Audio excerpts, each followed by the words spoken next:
kan ada tahapan namanya PKWT ya. Oh iya benar. Perjanjian kerja waktu tertentu lah. Di PKWT nanti diterangkan. Jadi misalnya si A kita panggil, kita jelaskan, kemudian tanda tangan. Sebelum tanda tangan kita jelaskan gajimu sekian. Kemudian BPJS tenaga fasilitasnya apa? Oh fasilitasnya ada BPJS tenaga kerja, ada kesehatan, ada THR, itu jelas. Jadi kadang harus tanya masalah itu. Kalau nggak tanya ya. Tapi kan itu juga disampaikan ya Pak ya. Tanya tidak tanya, perusahaan yang benar harus menyampaikan itu. Karena itu terkait dengan transparansi juga, supaya nanti pemberi kerja juga, oh ini ternyata sudah amanah perusahaan ini, sehingga pada saat dia praktek di lapangan juga benar.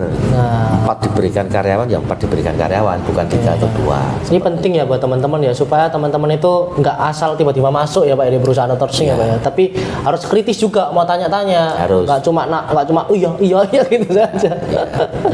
Nah terus apa yang harus diperhatikan Pak karyawan dalam berkolaborasi dengan mitra outsourcing? Jadi apa yang harus diperhatikan bagi karyawan dalam berkolaborasi dengan mitra outsourcing? Karyawan ya kolaborasi. Iya dengan mitra outsourcing. Yang diperhatikan berarti itu tadi jawabannya ya. Kalau kolaborasi itu artinya kolaborasi itu perusahaan dengan perusahaan. Oke. Kalau karyawan dengan perusahaan itu bukan kolaborasi.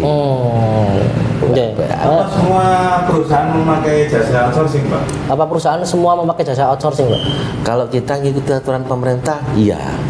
Karena begini, untuk komposisi sekarang, biasanya dalam satu perusahaan itu ada yang organik, jadi yang ikut perusahaan itu namanya organik. Anak perusahaan ya Pak?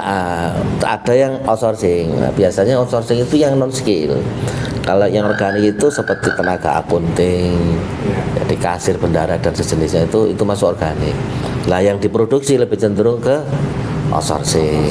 Nah, dengan begitu pemberi kerja aman, sudah tidak terlalu ribet ngurusi.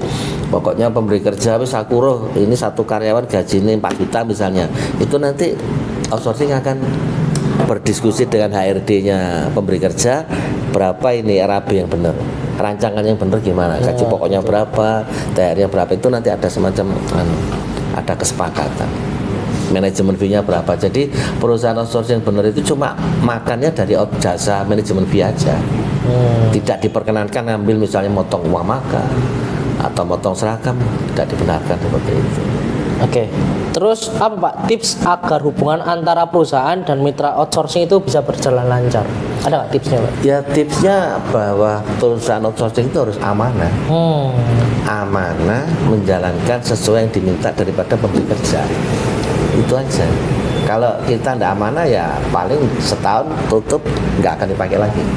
Gitu ya Pak ya? Iya, karena kan kalau misalnya tidak amanah, otomatis outsourcing ini kan misalnya sering makan, bukan makan ya, artinya fasilitas yang diberikan pada karyawan tidak diberikan, dikurang-kurangin. Ya, sehingga nanti karyawan kan protes. Iya. Nah, kalau karyawan protes, kalau ini nggak segera diindahkan ya akan berdampak pada kinerja tidak bagus, sehingga produksinya bermasalah.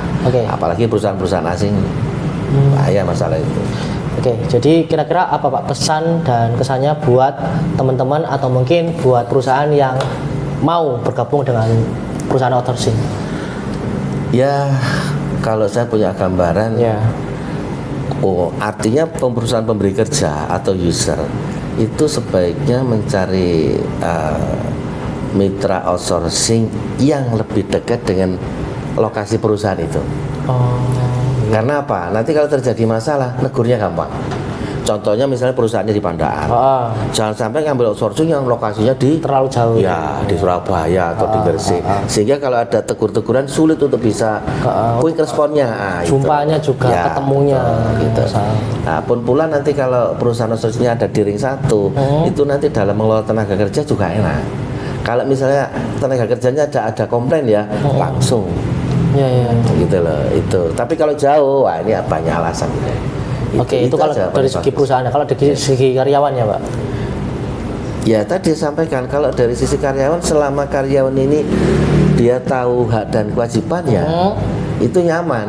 Kalau dia tahu hak dan kewajibannya kan dia harus tanya kepada dia pimpinan outsourcingnya itu. Tetap harus kritis ya Pak. Ya harus kritis gitu. Karena itu hak kita ya harus kritis.